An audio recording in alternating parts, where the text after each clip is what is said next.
FCT Minister Mohammed Bello on Wednesday ordered the indefinite closure of Dei-Dei International Market following a clash between commercial motorcyclists and the trader. Thank you very much for joining us. This is Serious Matters on ONIF TV. My name is Olukunle Abraham. Now, on this particular show, we're going to be looking at what happened in Abuja yesterday, considering the fact that different parts of the country have been a little bit sensitive in recent times, ranging from the lynching of Deborah Samuel in Sokoto State, and also ASU strike with students blocking roads all over, and of course elections on the way with politicians moving around the country trying to woo delegates in their own favor. But then, unfortunately, yesterday a pregnant woman was said to be on a bike and she fell off and of course fell onto a moving vehicle, which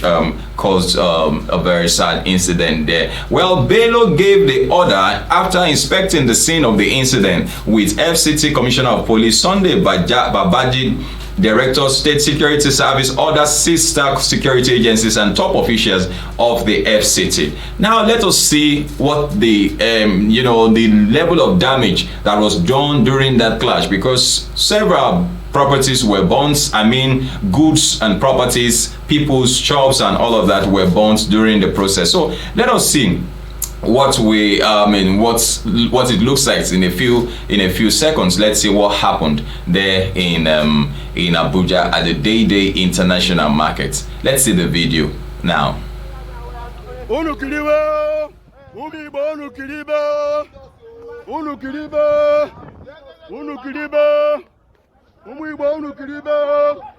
Make una dey watch yo.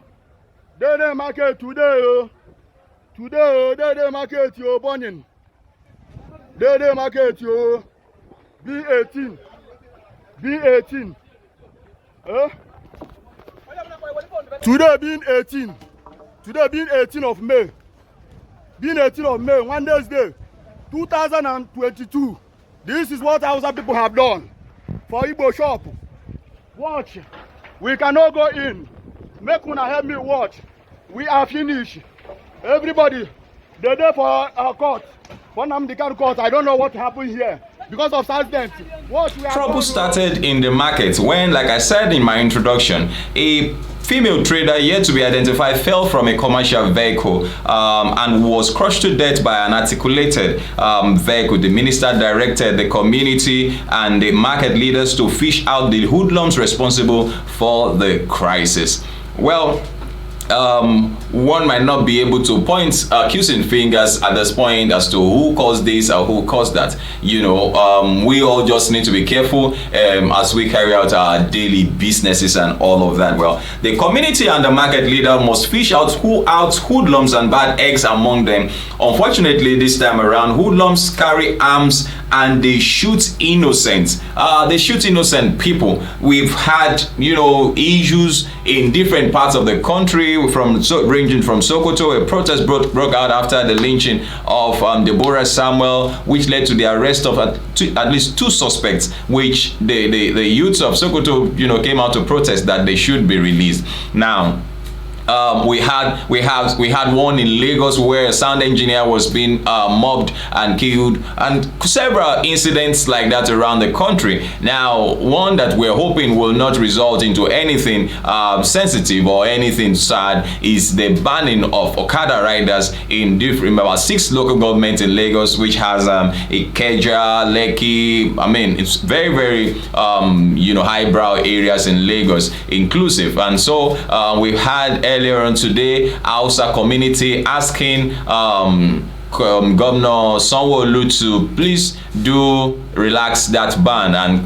let it go. They will, they are promising him votes in exchange for that. But then let's focus on what we have, at least this particular one. As a matter of fact, I saw 4 corpses. This is very sad and totally unequivocally, unacceptable in Abuja. The most annoying part is how since it's issues, simple issues that should be resolved by, government officials, or, all the officials that are responsible of carrying out their, in their different offices, it just suddenly goes up in flame, and, everybody's just taking laws into his hands and doing the, the unthinkable. What has destroying people's property got to do with, somebody fell off a bike? Was it the bike man who threw the woman off? And, we should take things easy. I understand that a lot of things are on the minds of people. A lot of people are, at this time very, very sensitive, and a lot of people are angry and hungry about the same time. But then we should also be very, very considerate in carrying out. Now, one person died. There was a violence that broke out. Now, somebody said he counted at least 4 corpses.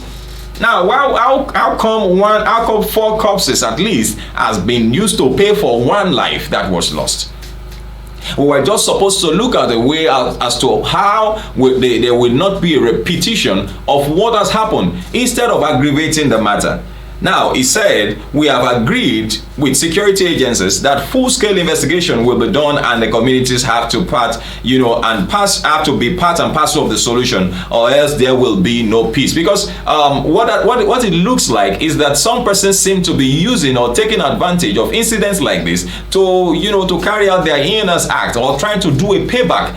I do not understand. But then let's see what happens. Now, in the interim, the timber market and the surrounding markets, including all the activities on road that have clustered the road and made it unpassable, will all stop until the technical team reviews everything, and then we will take the next decision. Bello said that there was no tribal or religious misunderstanding, because all the leadership of the various communities have lived in peace for many years. Now, this is simply the matter of criminals and hoodlums taking the laws into their hands. He said the vice chairman Timber Shed Market Dei-Dei Ifeanyi Chibata told the minister and his team that 40 to 50 shops were burnt with 25 vehicles set ablaze, which total over 1 billion naira. Now, how do we compare the loss? Now, if 1 billion was taken and given to the family of the lady that was crushed, wouldn't that sort it? Wouldn't at least, if we cannot pay for life, we cannot pay for somebody's life, but then wouldn't that have sorted, the way, the thing, looking at it, wouldn't that have sorted it?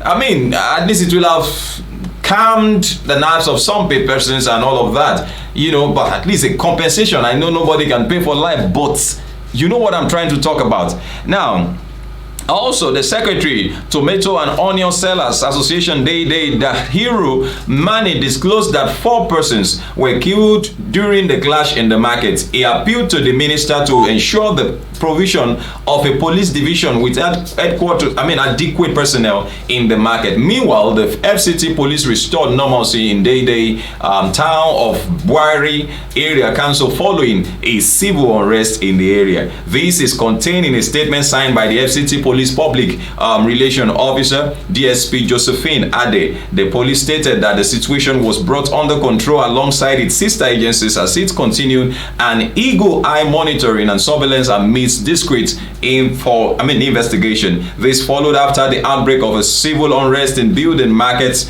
material markets, Dei-Dei International Market area of the FCT at about 11:30 a.m. yesterday. Comprehensive development of the tactical and intelligence asset of the command was led by the Commissioner of Police CP Bolaji Sunday PSC, who drifted swiftly to the scene to ensure that the unrest is being nipped in the bud and managed. Well, this was also to forestall the destruction of private and government infrastructures, loss of lives and properties, and to restore normalcy to the situation. I'd like to say before I leave the platform for you, so that you can drop your comment, make them simple and civil, that we should be our brother's keeper, one. Then number 2, we should have our eyes on people who have this, flair to cause unrest. they will always want to take advantage of just anything that happens around. So we should do everything within our power to curb such situations, considering that the situation around the country is a little bit volatile, and we're trusting that things will be normal in little or no time. Thank you very much for watching. Please do share our videos with others. Drop your comments. We will respond, of course, and we will see you in other editions, or then also we would bring updates to you as touching this particular matter. Thank you very much for watching. My name is Olukunle Abraham. See you again. Bye bye.